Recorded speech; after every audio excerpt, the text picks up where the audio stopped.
Good evening, everybody. It is Robin Heron, your carnivorous grandma here. I'm so happy to be back again for Carnivorous Grandma Speaks. Welcome, you guys. I'm super excited tonight to have with me Coach Bronson. Hey, Coach Bronson. Hey, what's up? Thanks for having me. I'm so happy that you're here today, and I'm going to have you go ahead and introduce yourself, and we'll get Okay. into this interview All right. Yeah. How long do I have to introduce myself? It could as be long like as you 30 need. minutes, right? So I'm Coach Bronson. I've been following an animal-based, a whole foods. I like to clarify a whole foods animal-based diet for a little over 6 years, actually. And May 1st was my 6 year carniversary. Um, and yeah, I'll be 52 in a couple weeks, less than 2 weeks, actually. The carnivore diet along with fitness is kind of what woke me up to what um, this whole process is really all about. For a long time, I thought it was about losing weight. I thought it was about getting in shape, getting a six pack, getting jacked, looking a certain way, all those types of things. It took me about 8 years, 10 years to realize it was about living my life more Mm. than anything else. And that the process was more in my head than anything else. Um, we, I at some point along the way, mostly because of coaching and the interactions I was having with people that I've had with people over the past 12 plus years, realizing that the challenges with my clients and everybody that I was working with didn't have to do with what was the macros that were going to work for them, didn't have to do with what was the exercise plan. It had to do with doing the exercise and eating the right things that were in their macros and showing up for themselves on a regular basis and being consistent and staying motivated. And all of those things were the issues. And that when we found the right combination of fitness, nutrition, and the mental things that they needed to work through, they were able to make progress. When they did get stuck, they figured out we had ways of getting them unstuck, and it wasn't just this floundering, um, kicking and screaming in the quicksand that a lot of people I talk to feel like they're stuck in, not knowing where to go. Overloaded with information, overloaded with options, not knowing what's going on, not understanding why they try all these different things and nothing's working, all those different things. So that's kind of where I'm at now. That's where my focus is really at, is helping people kind of sort through the noise, figure out what is they're actually really trying to do, and then make the choices that will help them move in that direction a lot easier. That is awesome, Coach Bronson. You actually said a mouthful there. Um, I've been you told I do that. I'm like thinking about, the fact that a lot of times when we come into like ketogenic space, Mhm, including keto, carnivore, ketovore, mhm. lion diet, whatever it is, the idea is that we don't need any movement, right? That Mm. the diet's gonna do the whole job for us. So We're not even 4 minutes in. You're trying to get me on a soapbox already. I'm just saying, as you were speaking, this is what I was thinking is that my whole first, so I've been carnivore for a little over a year, Hmm. and Um, I have worked out some often off and on. The consistency is definitely a challenge, that Yeah. motivation to stay consistent. And I'm one of the ones that's floundering around, like you just talked about. Like Hmm. I'm doing a challenge here, and then the next month I don't do a challenge, so I don't do anything. Or, I do just like one small exercise a day, or I start walking, then I stop walking. So, just that idea that that the exercise piece is almost unnecessary. What is that? What's your philosophy on that? We could spend the next hour and a half just on that one question, but we'll start with what's the point? Okay. And that is where I find a majority of people are starting off in the wrong direction. And I say in the wrong direction, it's movement forward no matter what you're doing. You're trying to improve something. So you're moving forward. That's fine. It's that you understand the concept of degrees in travel. If I'm 1 degree off, the further down the road I go, the bigger of a difference that means from where I'm off from the location I'm really trying to get. Right. Right. And a lot of people, their compass is off by a degree or two, sometimes more. But the biggest misstep is thinking that the goal is trying to look a certain way or weigh a certain amount. Because neither of those things have anything to do with your ability to sustain a quality of life that's going to keep you going forever, for however long however long you're alive. It's about quality of life. It's about physical freedom. It's about personal independence. It is not about weight loss. That's the first thing we need to understand. And so when people are having discussion in any health and fitness community or nutrition focused community, and it's the idea that nutrition can do it all is based in the idea that all we're trying to do is lose weight. So in that context, sure, that's all you need to do. Just stop eating. I tell you what, don't change anything. Just stop eating. You lose weight. Right. Yep. It doesn't matter at that point. At that point, if all you're talking about is weight loss, any nutrition plan will work for you. As we have Literally, seen it over the doesn't make a years, difference, right? right? So in that context, all of the arguments about what nutrition is better don't mean squat. Okay. Because all you're trying to do is lose weight. Anything can do that. Now, if you're talking about improving metabolic function, quality of life, physical independence, and supporting your body in what it's trying to do to keep you alive, that's a different conversation. In that conversation, you absolutely have to have physical activity as part of the equation. Yeah. Your body cannot subsist without physical stimulation. Right? Okay. Yeah. And that's the difference. So, and one of the ways I like to talk about that concept is stress. When we look at stress, we talk about primarily two different big buckets of stress. We have internal stress, we have external stress, right? And those we can think of that as biological or physiological. So we have the stress of the mechanisms within our body. When our body digests food, that's a biological stress. It's internal to our body. When our body responds to an injury, or when our body gets sick and our immune system gets kicked in, that's an internal stress. That's biological. Physiological stress would be lifting weights, exercising. I feel tired because I had a long day at work. Those types of things. Those are physical stresses. Nutrition. Now, both physical fitness and nutrition can impact either or physical or internal or external stress. Okay. They primarily work one or the other, though. When I'm looking at my nutrition, what I'm really doing is I'm decreasing my internal stress. I'm decreasing oxidative stress. I'm decreasing hormone imbalances. I'm decreasing metabolic dysfunction on the inside of my body. I'm improving performance. I'm improving efficiency of how the systems and mechanisms of my body work, right? That's nutrition. Fitness helps me improve and manage the physical stresses of the demands of my environment on my body.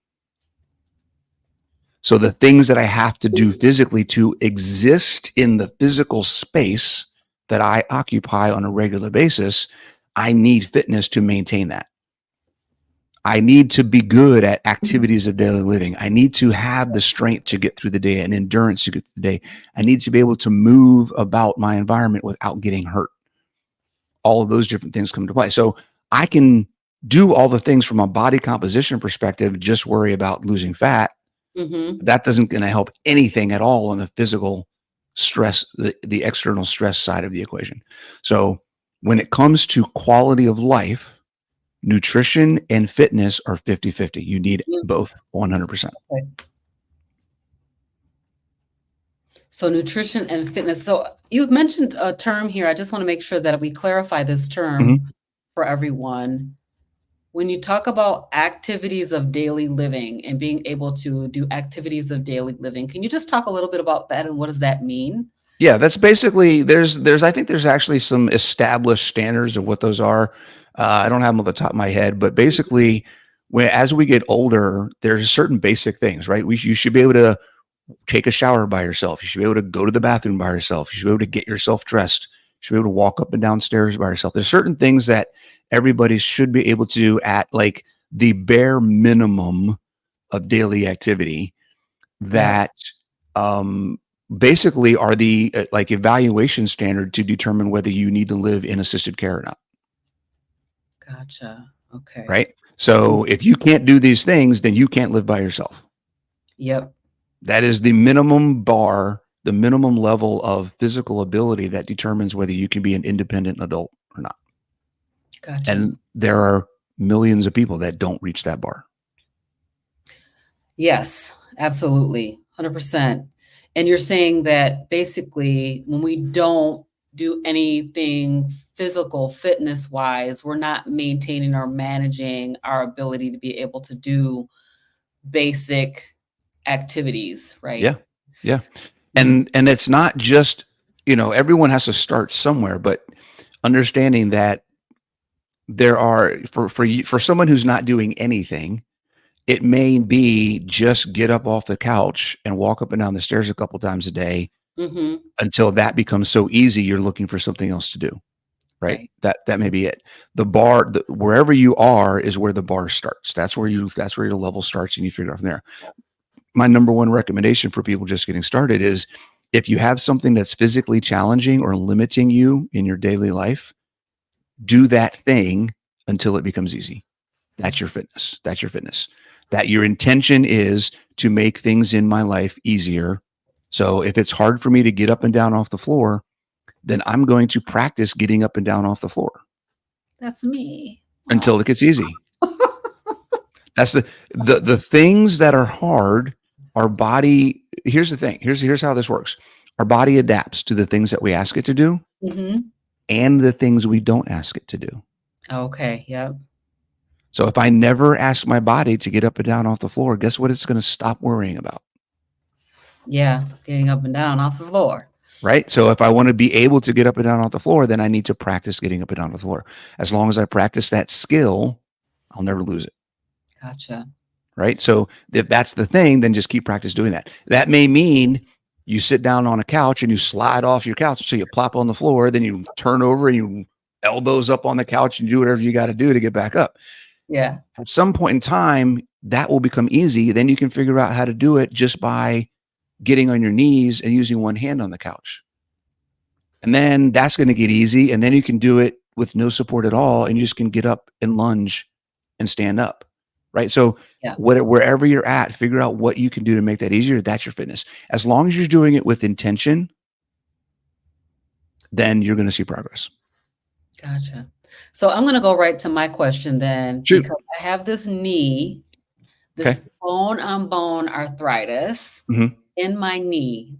And so this actually happened to me on Mother's Day. I was trying to get down on the floor with my grandkids, and I got down the first time, Mhm. and then I got up. The second time, I was like, I can't get back down and get back Yeah. up again Yeah. because of the knee. So is that something that I can make better by practicing getting up and down again? Most likely. Yeah. Most likely. Muscle solves a lot of problems. Mhm. Okay. The more muscle we have, the more strength we have in our legs, the less pressure we have to apply to the joints. The joints don't have to take as much of the brunt of the force of things we're doing because the muscle's taking a lot of it. So it's not 100% remedy, and there may still be some soreness, and you may get pain every once in a while. Yeah. But in general, things will get easier, and there is usually less discomfort from all sorts of injuries. I mean, just take me for example. I have torn labrums in both of my shoulders. Mm. I have herniated disc in my neck, and I have a torn meniscus in my left knee. Okay. I've never had any of them operated on, Okay. but I have spent time learning how to move my body, getting strong, and doing everything I can to reduce inflammation in my body. So those things improved year over year. The stronger I got, the better I learned how to move. And then when I went carnivore, I haven't had a problem since. Yeah. Right. So, Yeah. and I'm not saying that's going to happen for everybody, but that's the Yeah. kind of things that can happen when you focus on improving how your body moves, getting stronger, and reducing overall inflammation. Yeah, so many things have gotten better actually. And at first, when I first started carnivore, the knee, so I was at the point where it was like, okay, I'm gonna have to move downstairs because I can't go up and down these Hmm. stairs anymore Hmm. because it's so Hmm. painful. But carnivore made that better. It Hmm. actually felt better after I started carnivore, but now it's starting to progress again. Yeah. And I'm like, okay, so I probably need to do something else to try Yep. to, I don't wanna have the surgery, Yeah. basically, Yeah. and, So have you with a person, with a physical therapist or anybody, to talk about how can I get my legs stronger with yep, dealing with the pain? Because that's hard. So it when you is. have an injury like that, it's challenging to say I need to work it, but it hurts when I work it. So how do I work it? Yeah, So there's a balance you have to kind of find with getting enough stimulation in the muscle in as many ways as possible without aggravating the knee issue. So yeah, I would highly recommend work with a physical therapist yes. and say, So hey, I what can I did. do? And whatever Yeah, they're telling you to do, just keep doing that. okay. Yeah, so I probably should have kept doing what I was doing, which was water therapy, Okay. which made it a lot easier, Sure. to do all the exercises. When I did So the did you yeah, notice it's when you stopped doing that, the thing started hurting again, right? mhm, It's like yep. magic. It's like magic. It So works out. what'll happen is if they give you some water therapy stuff to do, that takes a lot of the pressure off of the knee, the weight off of the knee, but allows you Mhm, to activate the muscle. right. So you can do that to a point, get to a point where you've maxed out all of the most difficult things you can do in the water, Mhm, and then start maybe alternating a couple days in the water, a couple days yeah, on a weight machine, gotcha.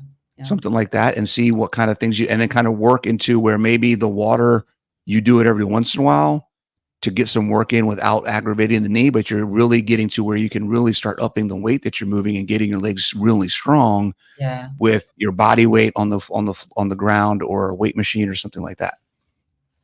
Right. So try to progress out of that. yeah. Okay, I'll take it. I will take it. All right, so we talked a little bit about, my age. I'm gonna be 58 this summer, You're a baby. and that's right, I'm a baby. I'm gonna tell my kids and grandkids that. I am a baby.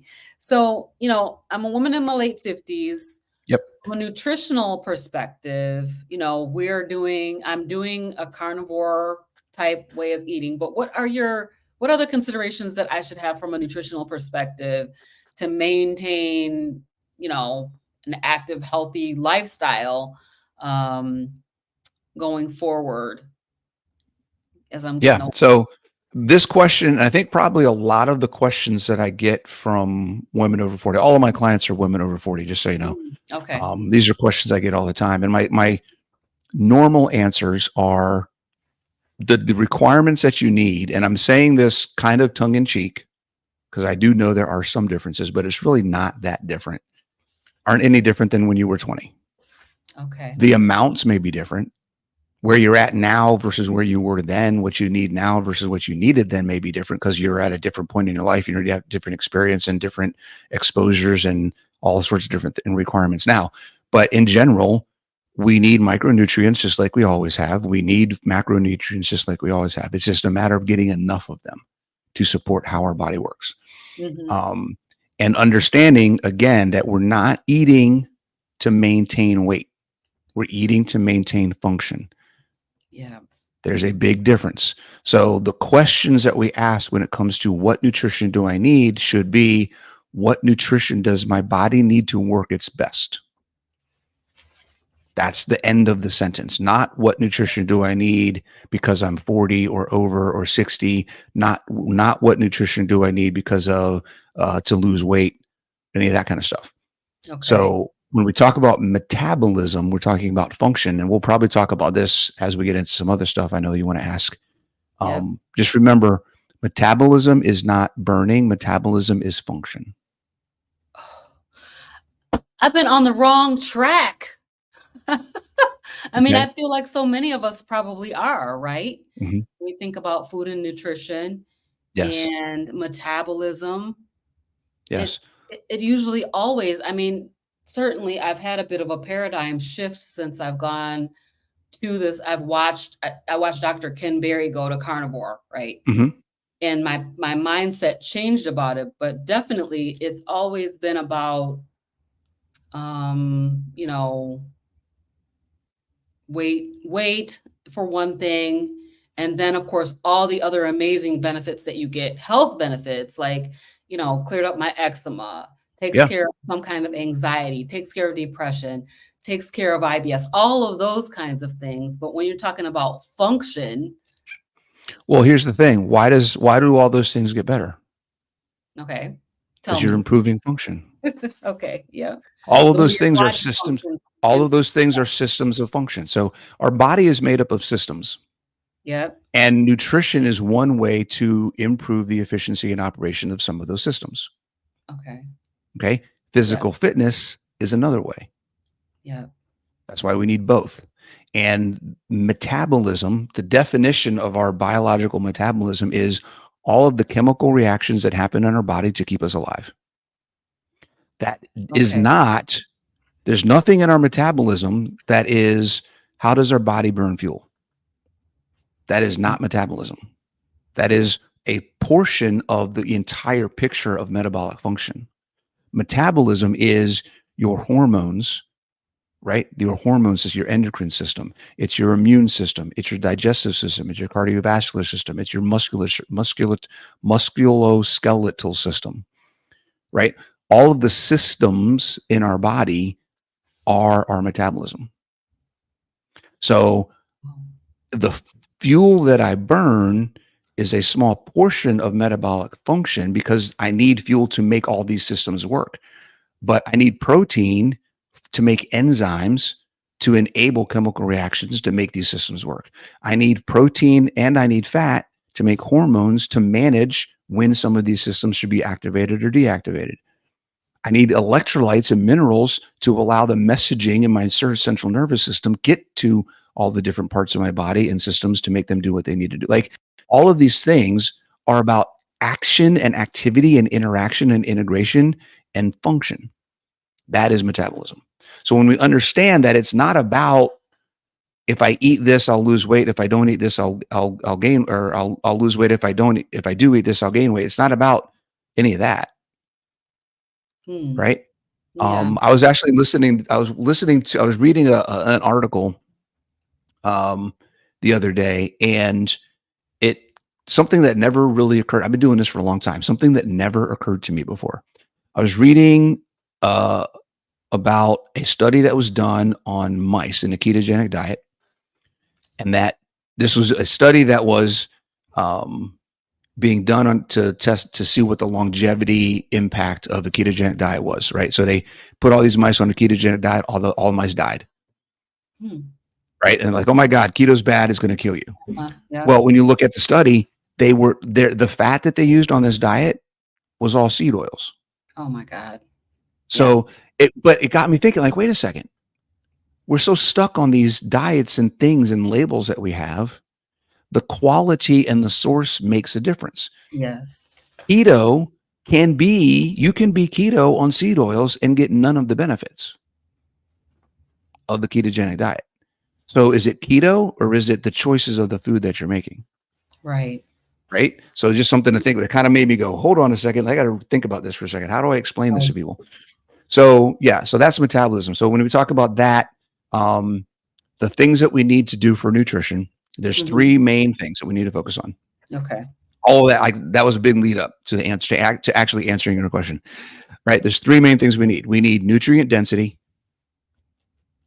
We need bioavailability. So we need as much nutrients in the food that we can get. So primarily whole food, animal based. Anything you do on top of that, whatever, have a blast as long as you get that as the base. Mhm. And then the food that you need, to the food that you're eating needs to be available. The nutrition needs to be available in the food that you're eating and absorbable by your body. Yep. So you can eat all stuff you want, but if you're not getting anything out of it, it's not helping. And then it needs to activate and trigger natural satiety control and not Yeah. bypass it, which most processed foods do, Yeah. including keto processed foods. Yep. Okay. If it has a label on it, if it comes in a box, if you have to mix it, it's probably not the best for your satiety signals. Right.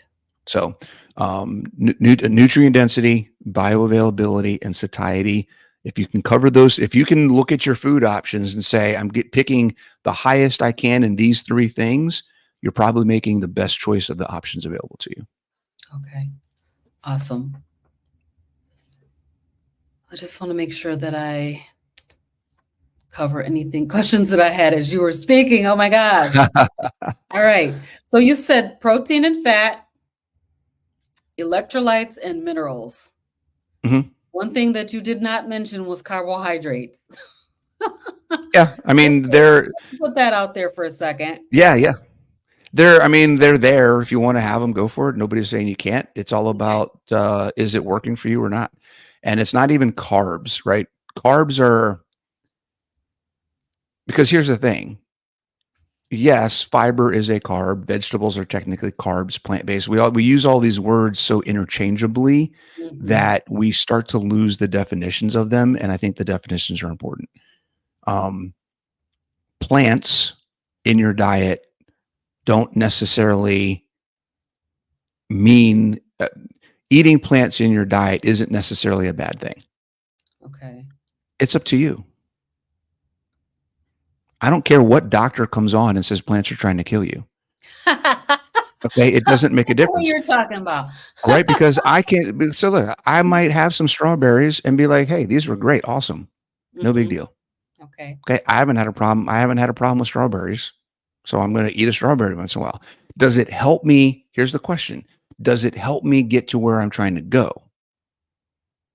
Regardless of what anybody's interpretation of the science or whatever the facts may be, Mhm. if I know that I'm going from here to there, and these are the things I need to do to get there.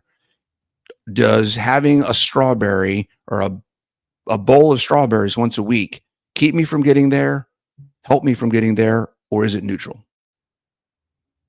Depending on which one of those options happen when I eat strawberries, then I can make Mhm. the choice if I want to do that. Totally my decision. Totally anybody else's decision. So one of the things, along with trying to help people sort through the information, that I really, really am pushing and fighting against is the unfortunate zealotry in the space of everybody looking at what everybody else is doing and not minding their own freaking business. Right. Yep. Right? It's Awesome. nobody else's business but your own, and it's not your business, it's their business what they're doing. So keep your eyes on your own plate and Mhm. keep your mouth shut. Okay. Right. There you because have it. because so many, here's the thing, we're turning so many people away by being judgmental. Mhm. And it's really hard for me as a coach who's passionate, and my mission is to get as many people into the right choices for them as possible. When I see new people come into a space and ask a question and just get blasted with, someone asks a question, hey, is this okay? Instead of saying it's really okay if you want it to, try and see how you feel. Yeah. It's, did it grow from the ground? Why are you even thinking about that? That's not it's like, come That's on, true. that's not Yep. helping anybody, Right. so that's kind of where I'm coming from on that topic. Yeah, I agree with you on that. I really don't like that approach because, what they say, you draw more flies with honey than you do with Yeah, vinegar, it's not right? supportive. It's not So, supportive at all. you're driving people away instead of drawing them to Yep. what you're doing because it's beneficial for them. And Yes. then, of course, we know that not everybody needs to be a strict carnivore too. Right. So, and I Well, think that yeah, and sorry, go ahead. Go ahead. no, I was just gonna say not everybody needs to be a carnivore. Right. And this is again where we talk about the words kind of being used all over the place, and they got 18 million different definitions. Define carnivore. Meat-based. You get 100 people and you're Yeah. going to get 100 different definitions of carnivore. So just by that concept, that idea that there is no true definition that anybody's really going by on what carnivore is, Mhm. how can we judge anybody on what they're doing? Right. Yep. You know? Yep. So, some people say, well, okay, 70% meat animal based is hyper carnivore. Well, but you got to be 90% to be ultra carnivore. Who cares? Who cares? Yeah, I don't You really know? care for the So label. sorry, I didn't mean to sidetrack the No, that's conversation. cool. That's a little That's bit of a great rant because there. it Yeah. is a problem that we have of being super ultra dogmatic about Yeah. everything, and it just doesn't win people over. And it's not Not realistic. my approach. It's just It's not not my realistic. approach. Yeah, and it's not realistic because here's the deal. I was talking to the Carnitarian a couple weeks ago, and we were talking about, meeting people where they are. And someone may come on and ask a question about or even, with me as a coach, someone may ask me a question about, what's the best option, this or this? And I have to, look at it and say, well, in my head, I'm thinking neither. Right. You don't want either of those things. But I also have to look at that person and say, that person's asking if they should have this protein shake or this protein bar instead of a milkshake at McDonald's that they had last week. Right. I'm not Yes. going to get on them for having a protein bar if they were doing milkshakes last week and Yeah. French fries. You know what I mean? Like, where Yeah. are they? Where are they trying to go? Is it progress? It's progress. I'm going to go with it. Yeah. Just every little step adds up, and that's what matters. Right. So just keep that in mind. Absolutely. Most definitely. Okay. So, let's just talk a little bit about exercise Yeah. fitness. My favorite So, topic. yeah. So I'm just gonna let you just talk about it then. 'Cause I mean, I do have a question, but I'm sure you're gonna No, answer my question. well, shoot your question. That'll give us some context, something to So, talk around. I'm thinking in terms of, I'm a person that has a knee problem. I'm a person that's a little bit older, not old, still a baby, really. Mhm. But but You're getting it. You're getting it. what kind of things, exercises, routines, and things like that, can I do, or people that are in my same position Mhm. do? You said that you work with mostly women over age 40. So let's Mhm. just address that age group Yeah. because that's where Yeah. I'm at. Whatever you can do to improve your overall movement and muscle. Mm-hmm. Okay. And by Yep. overall movement, I don't mean no hate. And it's a great place to start, but you can't stay there long and see progress. I don't mean Zumba. I don't mean walking. Oh man. Okay. Sorry. Okay. By movement, I mean all of the different ways that our body moves. Okay. Getting better at squatting, getting better at bending over, getting better at lunging, taking steps, getting better at pushing things and pulling things and carrying things. Those are the movements that we need to practice and get good at doing with weight and resistance under stress and intensity. So those are the types of things that we need to do. Now, that whether that's a strength training program, whether that's a functional fitness program, there's a bunch of different ways to do that. You can go to the gym and hop on the machines. You can join a CrossFit gym. You can get a personal trainer. You can do an online program. I have a bunch of different online programs. Okay. There's just a ton of different ways you can do that. But it's really about how well, because again, it's about activities of daily living. What are the things that we do as humans on a regular basis? There's Right. 7 basic movements. And if you can't do some of those movements as you get older, then you're going to reduce your physical independence and personal freedom. Okay. And that's not what we want. So, No, it's not. yeah, Yeah, whatever you can. I kind of just started walking again. Sure. What happened was I got this knee. I went and had a cortisone shot. My first time Mhm. having a cortisone shot. Felt great. The shot didn't feel good. It felt great after. It felt great. The shot was horrifying. They're horrible, aren't they? Oh my god, Yeah. it was terrible.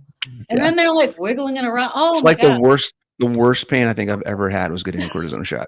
I've never given birth, so I can't Oh talk to my that. gosh. Yeah. So I think that might have been slightly worse, but Mm. just slightly worse. So my knee felt great for like a couple weeks. I got on the Peloton. I have this Peloton bike, which I love to ride. But after I rode the Peloton, my knee started hurting again. So Yep. I stopped working out. And recently, just over the last few days, I've started walking again. I'm like, oh, yes, Okay. I'm walking. I'm walking for 30 minutes, 45 minutes. I feel really good about this. So Yeah. you just dashed my whole hopes. No, it's a great place to start it. It's a good thing. It's a great activity. I'm not saying don't walk, right? Okay. Okay. Don't rely on walking to be your fitness routine. It can be Okay. part of a fitness routine, and it can be part of a daily routine. It can be part of a regular thing you do a few times a week, something like that. But walking is not fitness improvement for the Mm-hmm. most part. If you've not done anything, then yeah, at some point in time, you're going to start walking. You're going to see an improvement in your fitness. But walking quickly becomes maintenance and just kind of there. Your body adapts to it really well. And once your body adapts, you only can do more of it to get better until you have to walk 5 days, 5 hours a day to see any benefit from it. Okay. Right. Got So you. it's going to get to a point where if you walk 30, 45 minutes a day, you're not getting any more benefit from it other than you're getting the sun, you're getting outside, you're getting fresh air, Yeah. you're kind of maintaining where you're at, whatever. Where are Okay. you going to see the benefit from your overall function? This word is going to keep coming up, guys. Mm-hmm. Function is improving your strength and improving how your body moves. Those are the Okay. two most important things, All right. So right? So I gave you what's the recommendation like for movement? Like, is it like 3 days a week, 5 days a week, 7 days a week? Is it? based on what you can handle and what your goals are, what makes sense with your schedule, when you Mm-hmm. start, how much you need to see progress, Yeah. right? Okay. Some So it's people, all most people, individualized. it is. Most people see benefits based on the program that you're doing. Most people see benefits in 3 to 4 days a week, right? Some people like to do five. I don't see most normal, every average day people needing to do more than 5 days a week. Yeah. If you're ambitious, most Okay. people, I have programs that you could sign up for that are 5 days a week.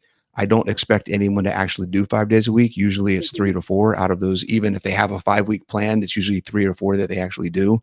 Yeah. Um, and just because of schedules and work and all the other things that people have going on in their lives. Um, so yeah, I mean, it's going to be different for everybody, but 3 to 4 days is usually a good target. Okay. And like how critical is weight strength training, weight Most training? important. Okay, most important. Yeah. The number one thing you should be worried about next to movement, right? So Mm. I gave you three things, three tenets. I call them tenets for nutrition, Mm-hmm. right? Nutrition, nutrient density, bioavailability, satiety. For Yes. fitness, it's move weight first, move well, and move often. Mm. Those are the three key things. Okay. As often as possible, you want to move weight, even if it's just body weight, some kind of weight, resistance. You want to learn how to move your body properly in all the different ways that it moves, and you want to be consistent with it. Got it. Okay. I am Getting I, I'm failing on all accounts. getting stronger. Here's the thing. We talk about function and metabolism. Uh-huh. Let's take that on the fitness side. We talked about the nutrition. Let's talk about the fitness piece. Okay. This is the corollary of weight loss with nutrition instead of functional focus on nutrition. When we talk about fitness, with nutrition, when we talk about fitness, cardio is a focus that most women have been looking at because they're Yep. trying to lose weight. I got to burn the calories off, right? You see the same lady on the treadmill every day for the last 5 years, and she looks exactly the same as she did 5 years ago, right? Yeah. Nothing's changed. Here's why: cardio activity simulates functional metabolism while you're doing it. It does Okay. not build functional metabolism for when you're not doing it. Oh, okay. Building muscle increases lean mass and supports functioning metabolism when you're doing it and when you're not exercising. The Okay. more muscle you have, the more active your functional metabolism will be, whether you're exercising or not. So basically you're able to burn fat even though you're not doing exercise That's at the that's time? one way to look at it. Okay. But your hormone system works better, your immune system works better, your lymphatic system works better, your cardiovascular system works better. Everything works better when you have more muscle. Okay. All right. That's great. I see a couple of things out here. I'm gonna just put this up because I Shoot. want to, um, right here. There's a couple of these. Okay. Karen, thank you for being Hey, here. Karen. I think I Karen know is, Karen. I feel like I know Karen. Karen is around here. She supports, she's amazing. I lift Yoga three twice a times week. a week and do yoga twice a week. I'm trying to get back to some walking, but jam my left leg and having a tough time healing. Oh, take it easy. Recover. Recovery is important. Take time. Okay. You're not going anywhere. You got time. No rush. I just want to make sure that we're clear on this. So Michelle is, hi, Michelle. Thank you for being Hey. here. He just said walking isn't helping us keep weight training. So what is your, do you want to respond on top of this? Yeah, I'll just say walking can be helpful. I'm not saying that it's not helping in anybody because I don't know where everybody's at. For somebody who has been sitting on the couch and hasn't done anything in 5 years, walking is going to be very beneficial. Mm-hmm. Okay. But again, at some point, and it doesn't matter what you're doing, at some point you're going to get to a level of performance in that activity, and you're going to need some further stimulation. Right. So walking can be good. Maybe you start walking, and the way that you add weight training is I'm going to put a backpack with a 5 pound, with a gallon jug of water in it, or I'm just going to carry a couple gallon jugs with me while I walk. Okay. Or I'm going to get a stroller. I talked to somebody earlier, and they put their kids in a stroller and walk up and down hills. Right. I mean, make it more challenging, and then you'll see improvement. Okay. Awesome. That's great. There was one other one here. I've been walking, running our dog Camo. Here, I thought I've been doing so good. I thought I was doing so good too, Michelle. Yes. So here's okay. Don't get down on yourselves, guys. This is just information. You're doing more than nothing. Yes. So number one, put that in that's a feather in your helmet. Okay. Okay. Number two, okay, you've established a habit of activity. Yes. Now all you have to do is modify what you're doing within that habit to take yourself to the next level. Okay. That's all it is. Right. So you're not changing anything. It's not you haven't been doing anything bad, or you didn't do anything wrong. You're just saying, hey, you're becoming aware of new information and how you can improve your progress. So now you just got to think, okay, what can I add to, or how can I change my existing, right? How can I change my existing program or routine to get me to the next level? That's all it is. Okay. Just tweaking knowledge. Oh, and Karen is saying that, yes, I've been around. Hey. And yours. Yeah. You see Karen around here. Thank you, Karen. You're so supportive. So let's talk about move weight, move well, move often. Mm-hmm. And does it matter? I was thinking earlier about like targeted training where you want to get fat off one certain area Not of your possible. body. Not possible. I was hoping that you would say, yeah, you can do that. So no, okay. So it doesn't matter. So if you're gonna do weight training, let me ask you a question. Would you rather lose the excess weight around your waist, or be able to get up and down the floor with no problem? Ooh, I think get up and down on the floor with no problem for sure. I think, and most people realistically, that's where we really think about what's important. That's what we're really talking about.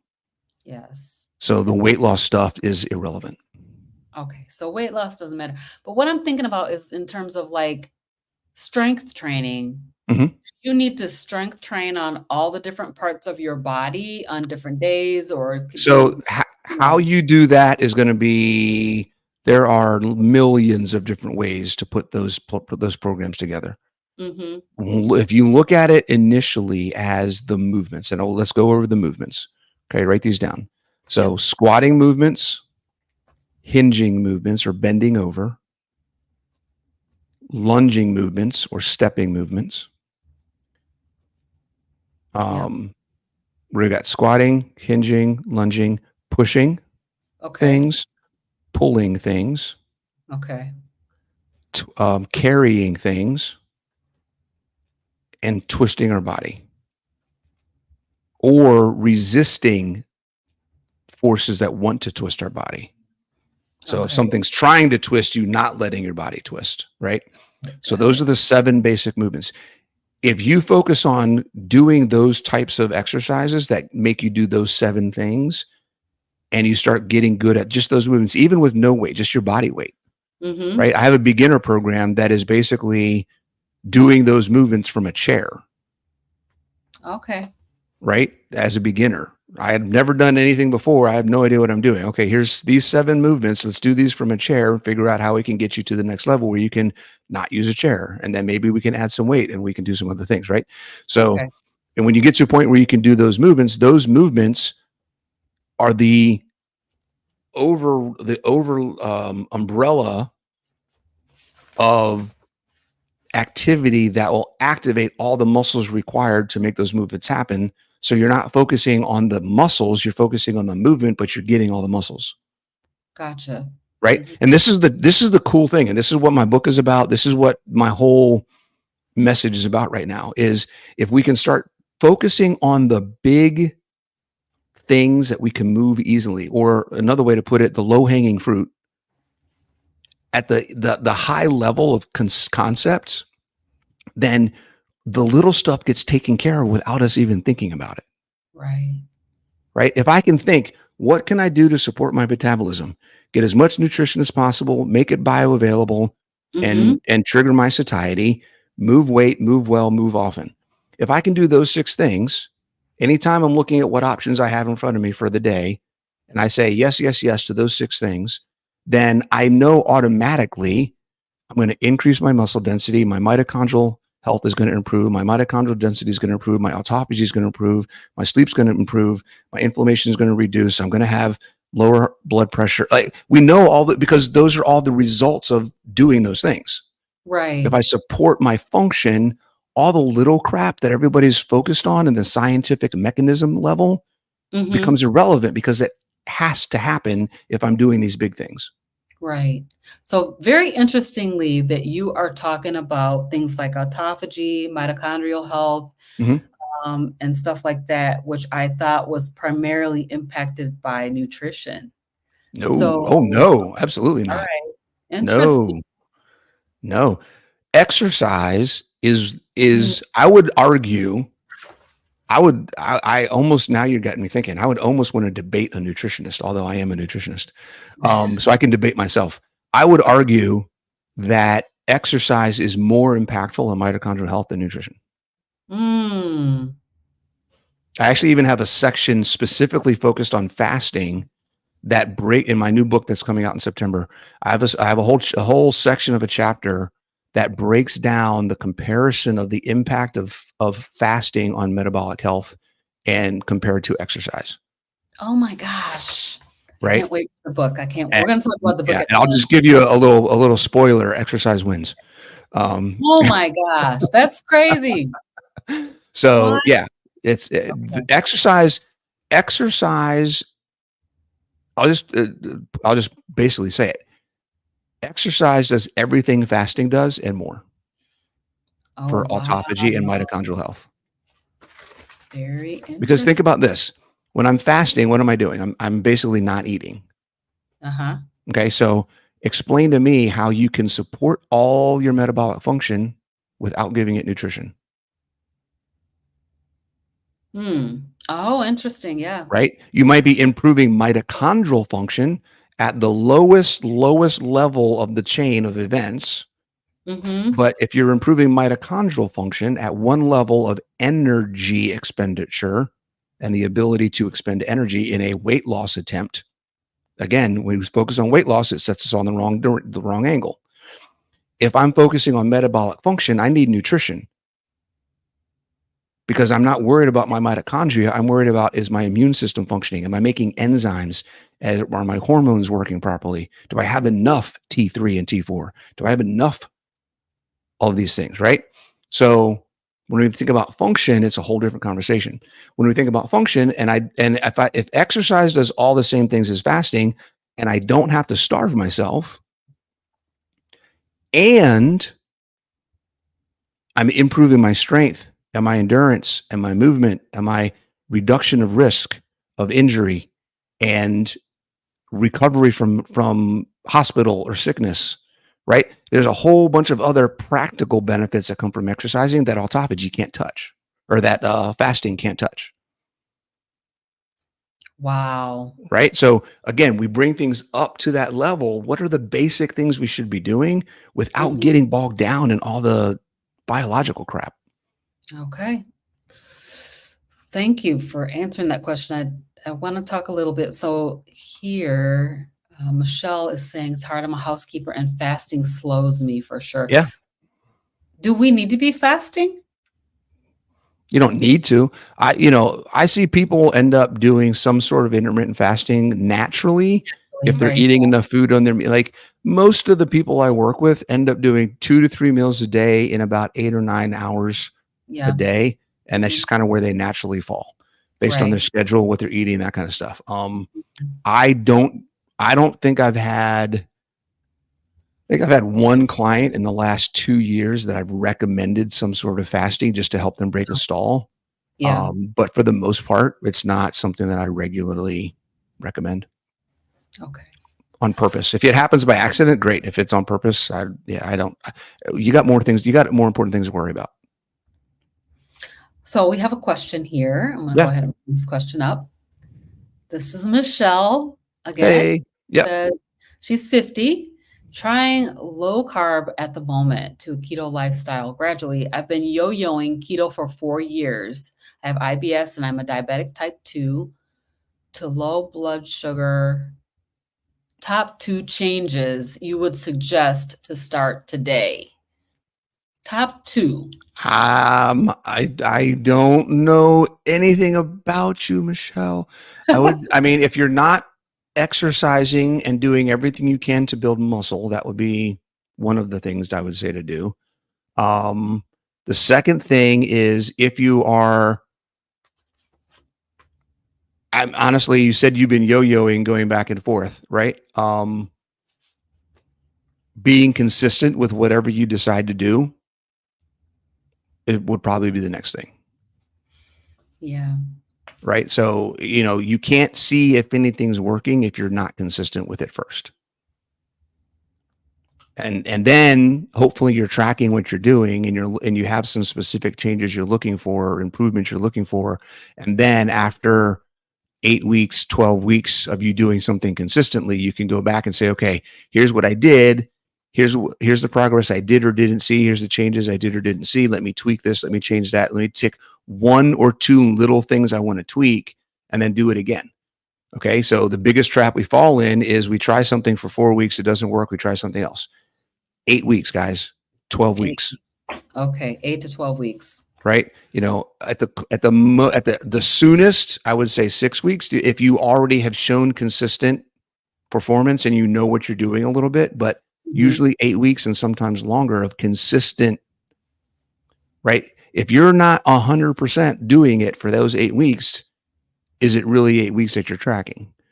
If you started on week 1 and it took you 3 weeks to get on track consistently, and then you did 2 weeks in a row, and then you took a week and you just went off the rails and you got back on it for 2 weeks, that's not 8 weeks consistently. Right. Yeah. You haven't been doing it for 8 weeks, right? So stuff to think about. So my daughter is doing 75. My daughter and her husband, they're doing 75 hard. Mm-hmm. And they're doing awesome, by the way. They have like Good. 4 weeks to go. But yeah, that consistency. I was just having a conversation with her today about, the fact that the consistency is so important. My daughter's a physician's assistant, by the way. So Mm-hmm. Mm-hmm. she was just saying, like, she's doing a lower carb type of diet, but the key thing for her is being able to stay consistent. And so she's not ready to go all the way to primarily meat based It like doesn't her have to mom. be. Yeah. Yeah. But Consistency. If what you're doing is working for you, being consistent at it's going to take you a lot longer than making any changes. So yeah, mhm, a lot yep. further than making a lot of changes. So Michelle said, explain enough food caloric intake. Is that also a person? Not sure exactly. Explain enough food Per caloric person. intake Yeah. also per person or a guideline. Okay.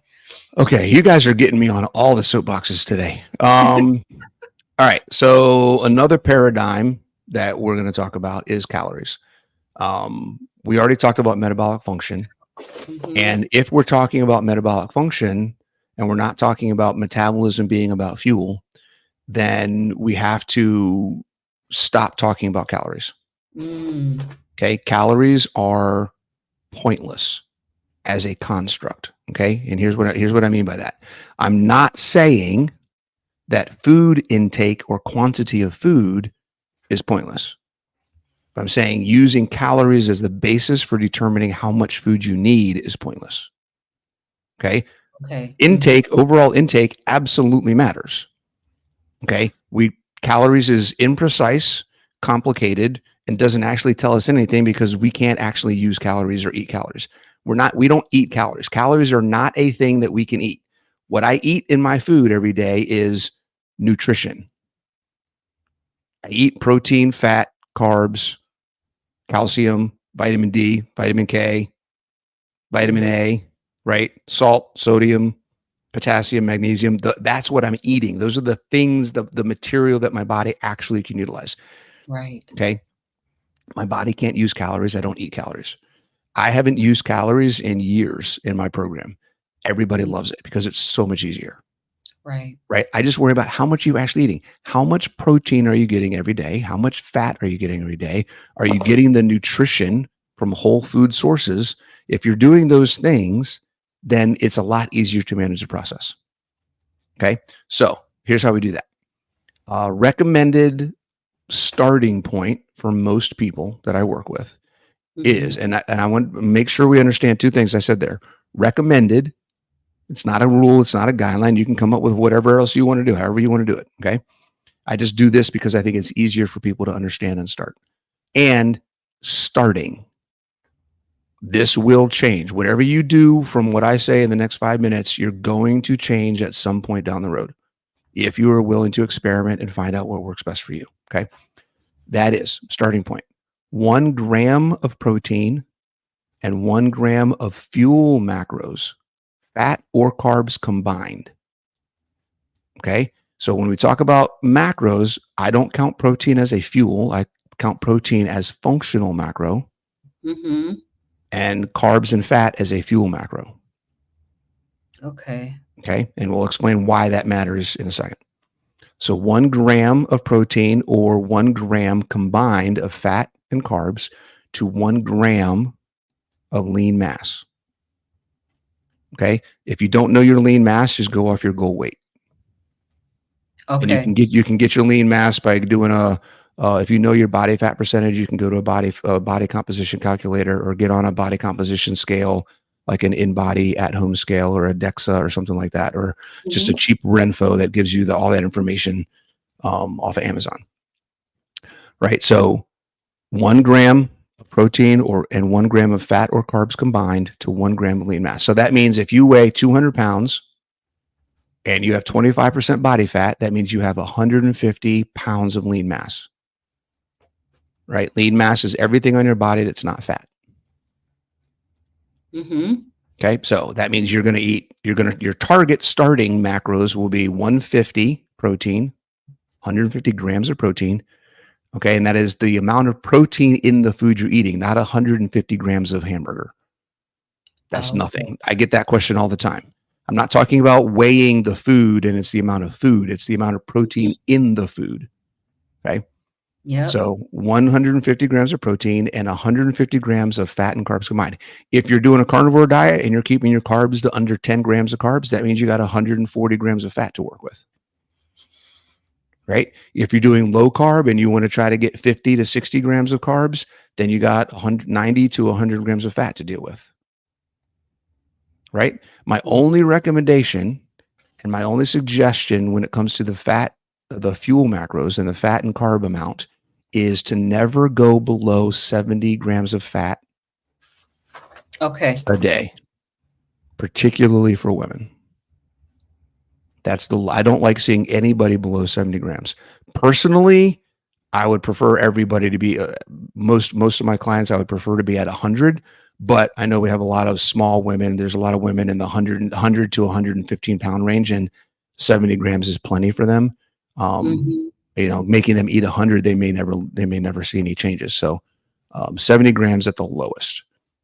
So you're talking about a 50-50 ratio here, Hmm. basically between protein and fat for a person that's on a carnivore Hmm. diet, right? Hmm. Because we're not eating carbs.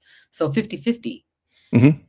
So we're hearing, anywhere from 80-20, 70-30. You Hmm. don't feel like those higher numbers of fat grams are necessary or Nope. okay. Here's the thing. Hey, You're asking really good. You're asking all the hot button questions. I love it. I'm sorry. No, it's good. Okay. And we're actually doing a talk tomorrow. If anybody wants to hop on, well, by the time, I don't know, this is live now, right? So people watching Yes. now, tomorrow morning, Coach Nat and I are doing a coffee talk where we get together every Sunday and talk about stuff. And tomorrow's topic is it possible to overeat fat? I And it saw is that. absolutely I possible to overeat actually fat. clicked the, And like, here's, notify me button yeah. So to here's see the that. thing. There's two ways I could go with this. I got to decide which way I want to go here. Um, I'll leverage what we already talked about with calories. We already talked about calories don't matter. I'm not saying quantity of food doesn't matter. And that's why when I say the recommended 1-to-1, right, 150, if you're at 150 lean mass, you get 150 grams, we're keeping it there. Over time, if you're getting what we just said, 150 grams of protein and 150 grams of fuel macros, fat and carbs combined, and you start gaining fat, Mhm. then guess what you do? Go to 140. Okay. Your Mhm. protein doesn't change. Okay. Just drop the fat, just drop the fuel down a little bit. So, it's so confusing, as you said at the very beginning of this conversation. It's so confusing with all of the different information that's out Right. here. Exactly. And that's why I don't like using percentages, because we'll talk about that in a second. But when you do it this way, you're just turning knobs. I got my Yeah. protein. I set my protein. That's my goal. I don't ever have to move. I don't ever have to change. Like, we can keep that there. I'm good. Right. For Mhm. my fuel, if I'm worried about losing body fat, when my starting number is too high, I do my starting number for 8 weeks and I put on half a pound of weight of fat, or I put on a pound of weight. Okay, great. Let's dial that down a little bit. Let's go from 150 to 140. Do Okay. that for 6 to 8 weeks. Hey, I maintained my weight. Okay, so 140 is my maintenance. If I go to 135 or 130, I go another 6 weeks. Hey, I lost a pound. I can stay at 130 indefinitely until I stop losing weight again. Gotcha.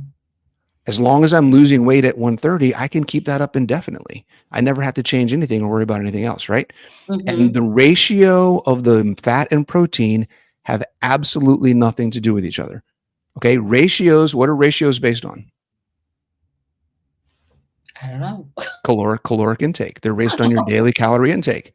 If you ate 2,000 calories a day, what percentage of that comes from protein and what percentage of that Right, comes right, from right, fat? right. Yep. If we're Mhm. not using calories, ratios are gone, Okay. right? Because Yes. here's the thing: if I take my car to the shop Mhm. and I ask the mechanic to put 20% oil in and 80% gas in, what's he going to do? Call you crazy? Right? My car needs 6 quarts of oil and 14 gallons of gas. It is a Yeah. hard number. Yes, The yes. ratio, how much gas I put in, what does it have anything to do with how much oil I put in? Right. Okay. Nothing. Your body needs functional macros and your body needs fuel macros. They have nothing to do with each other.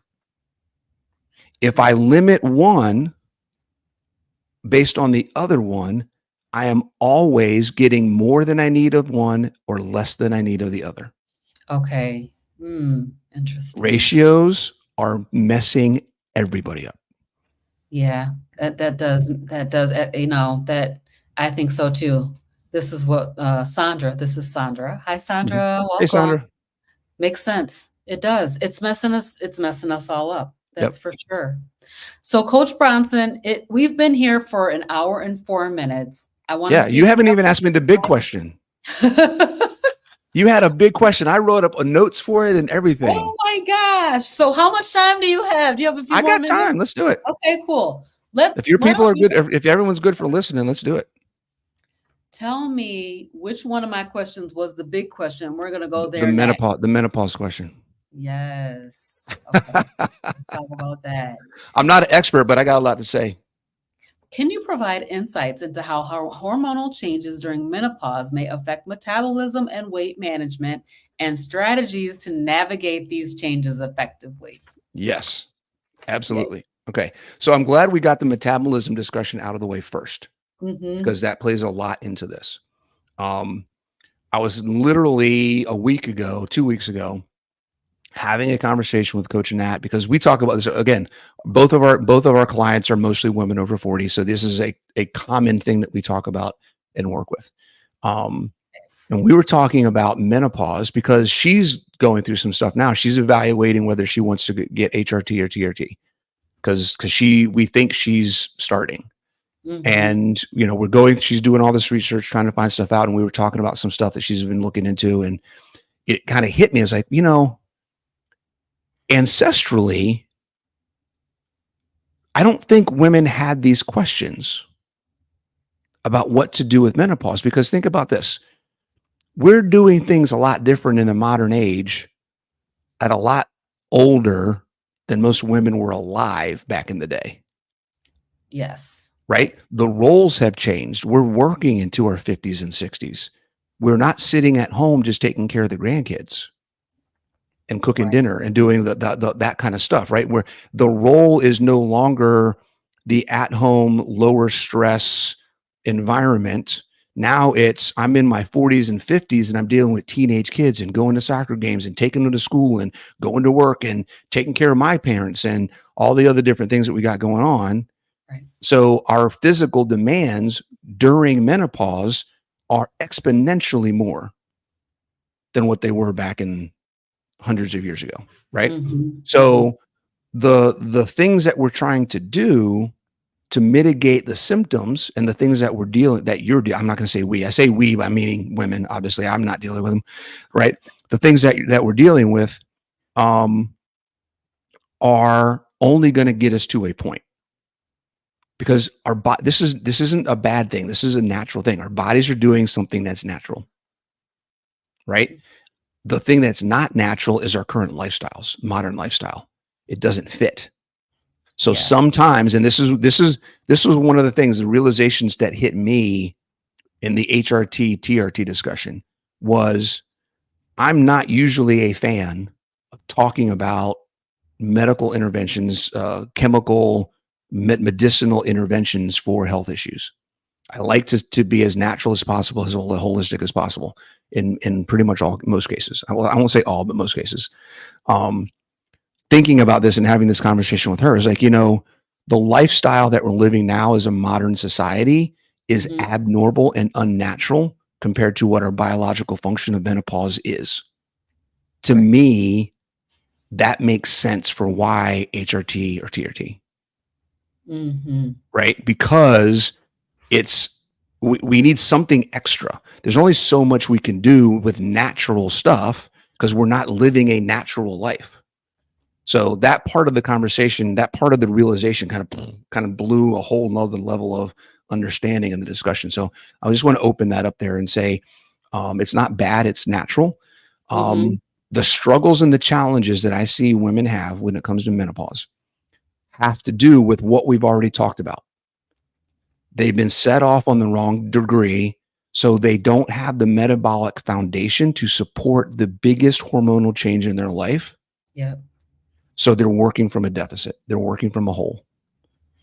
While they're trying to deal with all these menopausal symptoms, the questions I get, I'm in menopause. How do I keep losing weight?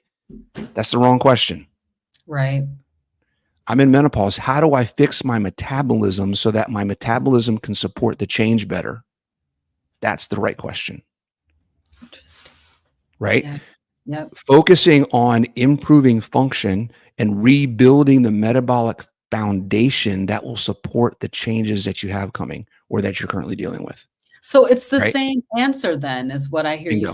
saying. It's the same Bingo. answer, nutrition density, bioavailability, and triggering natural satiety control. Mm-hmm. Yep. Move weight, move well, move Move often. consistently, Yep. Move often. Yep. and then the 7 movements. The 7 movements. Those are the basics. Now, here's the thing. I'm going to throw one additional thing on there, because when it comes to menopause and the adrenals and the change of hormones, right, where hormones are produced and managed and manufactured, all those types of things, overall stress management is the second largest issue. Okay. Because not only have a lot of the women that I work with been going down the wrong path of trying to lose weight all this time and not improving metabolic function, but they've been doing that by overtraining, too much cardio, and starving themselves. Right. That increases overall chronic stress and inflammation in the body, as well as it doesn't support good metabolic function.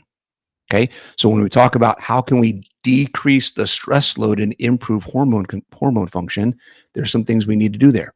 Eating more. So it's not just nutrient density and bioavailability. Eat more. You're probably not eating enough, particularly protein. Particularly protein. Okay. Well, thank you for saying that, because I was sitting here thinking, I always wonder about this, because I can eat a lot. I like to eat a lot. I mean, it takes me a lot of food to get satiety, right? And I always feel like maybe I'm eating too much, and that's why I'm not losing weight. Well, you should start tracking. You should start tracking what you're eating. Yeah. And start seeing what's going on. We can talk about tracking if you want to talk about tracking, but if you're not tracking, you're not trying. Oh my God. Okay. Okay. All right. Because you can't make any changes if you don't know what changes you need to make. Yeah, I purposely did not do tracking because of my obsession with my food and macros and all of the craziness that it was in my brain before I started carnivore. But I have been recently thinking about trying to do some tracking because of the fact that I'm not losing weight. Yep. And I'm like, okay. I highly recommend it. You know, anytime. I don't track all the time. Right now I've gotten to a point where I can maintain pretty easily without tracking. But if I want to make a change in something, I immediately start tracking. So I know where I'm at. I track for a couple of weeks. Okay, this is what I've been doing consistently. What do I want to change to get to the next step? Yeah. So that's important. So eating more is very likely something that you need to do if you're dealing with menopause. Working out less with intent and focus more. Okay. A lot of women I work with have a history of throwing as much mud, i.e., as many workout sessions as possible at the wall in an effort to lose weight. Back off, drop the amount of time that you're spending training, focus with intent on specifically movement and building muscle. Okay. I have a program I put together a specific program called Muscle Mommies. Okay. Specifically for women in menopause to help them build muscle and not do anything else that's going to set them off track. Right. So if you go to my website, go to my programs, Muscle Mommies, it's an ongoing program. You get 5 workouts a week. Bing, bang, or 4 or 5 workouts a week. I forget how many. I think it's 4 a week, actually. It's specifically designed to help build muscle and improve your movement. Got it. Okay. And that will help a whole bunch of things from a hormone balance perspective, from a reduction of overall stress perspective. Following the program will improve your recovery and your rest. That's another thing women aren't doing a lot of. Resting and recovery. Remember, you only improve your function when you're not working. Okay. That bleeds into the final one. Okay. Which is self-care. The biggest challenge that I have with my ladies, particularly the moms, is never taking time for themselves. It's give all the time. Yes. And then Natalie calls it revenge sleeping, revenge staying up late, revenge not going to bed, right? I forget what she's got a phrase for it. Basically, I'm mad because I didn't get any time for myself, so I'm going to stay up till 2 o'clock in the morning. It's the only time I get alone, but then I don't get enough sleep, so I feel like crap tomorrow, and I can do it again, and it's just a repeating cycle, right? So if you don't intentionally set aside time for yourself and communicate with your family that you need this me time, going to the gym is a great time for that. I'm going to the gym, leave me alone. I'm going to the basement to work out, leave me alone for half an hour. Mm-hmm. Whatever it is, that's your time. If you're not doing that, that is contributing to your overall stress load, and that is making your menopause worse. Okay. So those are some tips there. Thank you so much. So I heard work out less with more focus, eat Mm-hmm. more, Mm-hmm. particularly protein, rest and recovery, and self-care. Yes. Awesome. Awesome. Awesome. Awesome. Okay. So let me see here. What do we got? Because I got this question Okay. right here. What about electrolytes and supplementation? Yeah, everybody's a little bit different in how much they need. I usually recommend 3 to 5 grams of sodium at least for most people. Some people need less, some people need more. I do about 5 grams of sodium a day. And whatever brand you want to use, there's so many. I mean, there's Element now, there's Salty now, there's Relight now. There's another one that just came out that we're playing around with that has a little bit more magnesium in it. I can't remember the name of it right now off the top of my head. So, I mean, there's tons of ones you can make your own. You can just do salt. Like sometimes, like right now in here, I have water and Redmond sea salt. I just threw Mhm. some of that in there just to get some sodium. So it's kind of whatever you do. I personally don't drink any water if it doesn't have electrolytes in it. Oh, okay. That's my personal, that's how I do it. And I recommend that to a lot of clients.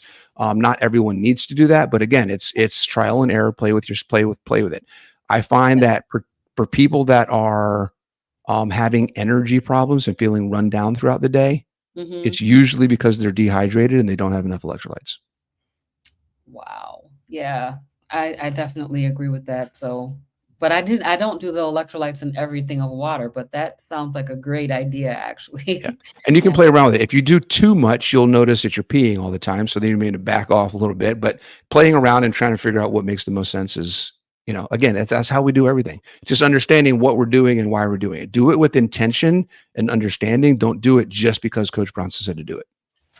Okay. Sounds good. Coach Bronson, I just want to like tell the people where they can find you. Mhm. So I do have up your YouTube channel. I'm just going to pop that up for a second, and then we'll take Okay. a look at also take a look at your website. So let me Yeah. share And my. I think did I send you all my links and everything for you to Nope. But put in as the soon as you send description? them, uh-oh. Okay. Hold on a second. Let me see if I can get this to work.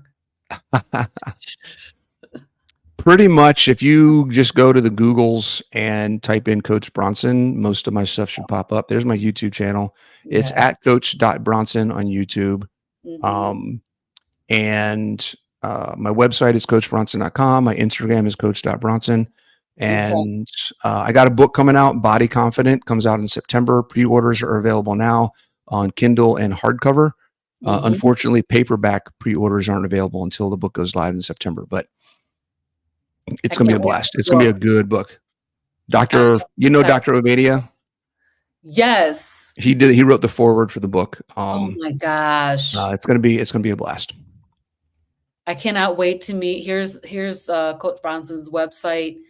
Yeah, definitely going to be checking out the book, Coach, and can't tell you how much I appreciate you being here today to talk with us about all the benefits. Man, I'll tell you what, I got a lot to go back and study. I got a whole page of notes Look at that. Wow. Awesome. on both sides. Yeah, I got Okay. All right. so many notes. And Coach, I would like to have you back Sure. actually Yeah. when your book comes out. Let's do it. All right, let's plan on that. And Sometime after Labor Day. okay, awesome. I'm going to be watching for that because I definitely want to get the book. I'm definitely going to go to your website and check out what was it? Muscle Mommies, Muscle Mommies. Yep. because I got to do something like, I really don't want to get to the point where I have to have this knee surgery, and certainly Yeah. I feel like I'm too young to be thinking about that within the next year, which is where I'm Hmm. at this point. Hmm. Do you It's have a gym you can go to? I don't have one right now, but I can have Okay. one. If I need to Yeah. have one, I'll have Okay. one. Yeah. Yeah. Yeah. The Muscle Mommies program is really built for having machines or equipment, something that you can use to do stuff. So Okay. that would be best. If you decide to do that, that'd be awesome. And if anybody listening decides to do it, we'd love to have everybody in here. Awesome, awesome. So we'll make sure that we get all of Coach Bronson's links down in the description box once we get done with this live. And man, Coach, I really appreciate you so much. I tell you, you're doing a great workout here, Thank you. and definitely your perspective is awesome. It's different, and it really, I think it matters. Mhm. We like to think that exercise does not matter, and that, basically we can eat our food and don't have movement, and that's going to be okay. But I love what you said today about the fact that we really need to have both, Right. nutrition and movement. So definitely appreciate that, Coach. So if you had just one last thing that you wanted to tell the people before we go, I'm Mhm. just going to let you go ahead and tell them what you want to say. Um, it's okay to play and experiment. It doesn't work if you stress over it. There's no rush. It doesn't matter how old you are, you've got time to figure it out. And the more you stress over it, the more likely you are to rush into things that aren't going to work for you long term. So take your time. Make sure that any decision that you're making, you can answer yes to the core reasons why you're making it and the core concepts behind why you think it's going to work. And you're not doing something just because a PhD or an MD said to do it, right? Do you need to do it? Maybe they're saying you should do X, Y, or Z. Maybe that's not your problem. But if you're just doing things because it's recommended, then you're spending a lot of effort on stuff that may not be giving you any benefit at all.